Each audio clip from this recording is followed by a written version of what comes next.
Picture now, and Asian stocks edged up this morning, cheered a lot by record closes on Wall Street's benchmarks after encouraging economic data out of the United States. Although investors did keep a wary eye on the developments in the coronavirus outbreak, mainland China shares, well, those managed to edge up, with some stocks helped by policymakers' efforts to prevent heavy selling, including liquidity injections and de facto restrictions on selling as well. Now, Japan's Nikkei did manage to move up a massive 2.4%, better off by close of trade, so that ended the day at 23,873 points. The Hang Seng out in Hong Kong also soaked up some very good positivity there, 2.4% higher as well, 27,439 points, while the Shanghai Composite out around 1.7% better off, 2,866 points there. Checking in on the United States, well, it seems that things have also gotten slightly better on that front. Of course, a lot of people will be asking themselves how exactly Wall Street will continue to deal with the virus itself. That has been of keen question. Well, the Dow Jones Industrial really notching up more gains and headed into even better territory by close of trade today. So too were the likes of the Nasdaq as well, which notched up some good numbers. However, Tesla not necessarily doing so well there, as we saw that number come off ever so slightly, but we are seeing some good numbers still though for Elon Musk, who stands at the top of that one, with the S&P 500 also posting a record closing high last night. Let's move on over to that European market then as well. That has been of keen interest, of course. The coronavirus has been of question, of course, around that market too. So let's check in on how exactly things are faring on this front as well. Then it's all green across the board, 7,501 points for the FTSE 100. So some positivity perhaps coming back, a slight rebound in the market, having fallen quite prodigiously as well not so long ago. This year has been quite crazy, considering the Iran-US saga, the China-US saga, and now the coronavirus, which continues to impact the market quite substantially as well. On the local front then, we are seeing some positivity as well. So 57,632 points for the all-share, a much better territory. Industrials will continue to do well, considering Naspers is linked to China, which comes from that Tencent linkage as well. Then so markets doing better there, helping somewhat the Naspers locally, and then improving things on the industrials front. Financials also taking in some positive numbers, with the banking counters seemingly doing quite well. We saw ArcelorMittal come out with a bit of earnings news on their front as well. Unfortunately, not looking so good. A headline loss per share of around 299 cents, so just below 3 Rand there, and things not necessarily looking too good on the revenue front, having fallen 9% as well. But the resource shares, however, dipping down ever so slightly, with gold counters, however, continuing to be the flavor as they went up today. Platinum shares, however, touched down by midday trading.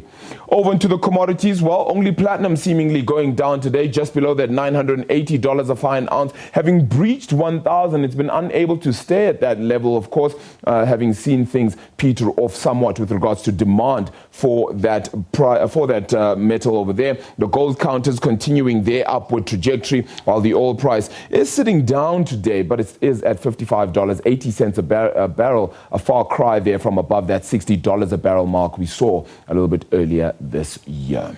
All right, let's continue to check in on the currency as well. It's 14.82 for a US dollar, so a reprieve then with regards to South Africa's currency. Having started the year at 14 Rand, we saw a loss going right through to 15 Rand and 2 cents against the US dollar just last Friday. So that recovery continuing to go into that market picture. Where exactly is fair value? Well, we can only find out, I suppose, after the coronavirus saga and see exactly how the market begins to take things in on that front. 19.22 for a pound, 16.31 then for a euro. On the BRICS front, well, a lot more green as well, continuing to filter through into that market picture. So all of these counterparts faring quite well as well.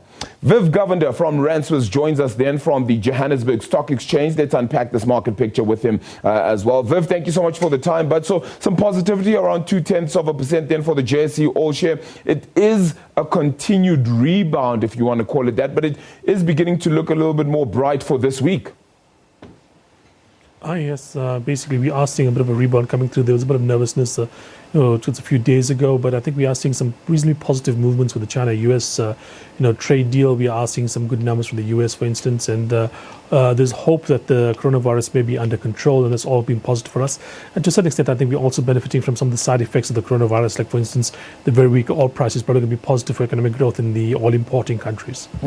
Are people just perhaps waiting now for a little more facts, if I can call it that as well, with regards to the coronavirus before making a more solid move? Because it was heavily sold off, perhaps now some getting back into the market, but not staying and really just waiting for affirmations, really. Yeah, I think there's been some signs that the rate of infections has decreased, even though the absolute number of infections continues to rise at an increasing rate. So, for instance, we had, I think, the highest number of deaths and the highest number of new infections reported yesterday. But I think if you look at like a log chart or something, you do find there's a bit of a flattening out of that, that rate of new infections. There is hope that China can get things under control. My only fear is that, the kind of steps that China has taken to not to control the virus have been quite spectacular. And I'm not sure other parts of the world, places in India or in Africa, for instance, will be able to take the same kind of control, the same kind of steps if there is a bit of an explosion in the virus in those areas. And I think that's one of the main concerns around here. China has, I think, had these massive, things. They've shut down cities the size of London. They've basically built hospitals in literally a couple of weeks, all in order to basically control the virus. I'm not so sure, like, for instance, what would we in South Africa or maybe someplace like India do in a similar circumstance. I don't think there's the ability by the state to basically do that kind of moves, both in terms of both capacity as well as the ability to restrict rights and so on. Yeah, even pumping liquidity back into the market would be a difficult case, as we've continuously seen in a country like South Africa. Let's bring things a little bit closer to home then. BCI coming down, continues to be under pressure as well. It's a clear sentiment, though, and it's, I suppose, an obvious notion to note that South Africa is languishing when it comes to that business confidence number. Yeah, look, I mean, we saw that number coming in, a little bit of a drop, and people are expecting a slight increase. There wasn't an expectation of a huge rebound, but, when you have a slight increase expected and you have a bit of a drop coming through, it's obviously negative. And look, the local economy is obviously under a bit of pressure. We have the low economic growth figures. I mean, the last time I checked, it was well below 1% growth rate expected for 2020. We still have load shedding being quite a big issue for the country. Yeah. And that's not even talking about it being affected by things like coronavirus, which are obviously impacting some commodities worse than others. Yeah. How much impact do you see, though, on that oil price? I mean, I've kind of used it as a barometer of late. Around $55 a barrel seems to be the going point right now. But if things do calm down and we do see a rate of ease when it comes to those infected, those dying as well from the coronavirus, does that oil price pick up again towards $60 a barrel? Yeah, look, I mean, remember a few weeks ago, just barely a few months ago, we saw oil prices above $70 a barrel. Now they're basically at 55. So we're talking about a movement, that's pretty spectacular. And if you were an oil-exporting country, a place like Angola and Nigeria, makes a huge impact negatively on your balance sheet. But for South Africa, because of the fact that we import oil, this kind of move is quite positive for us. It actually helps economic growth. It makes it easier for the consumer to basically afford petrol, afford transport, etc. So it is a bit of positivity coming through. What the fair price for oil is, I mean, if there's no events, I don't know if that's a normal oil market. I mean, we've had coronavirus, we've had the Iran situation. And the one thing that I can tell you about oil, it's basically, it touches on almost all the most volatile places and, towards topics in the world, Libya, Venezuela, Iran, Saudi Arabia. Those are the areas that basically really affect oil prices.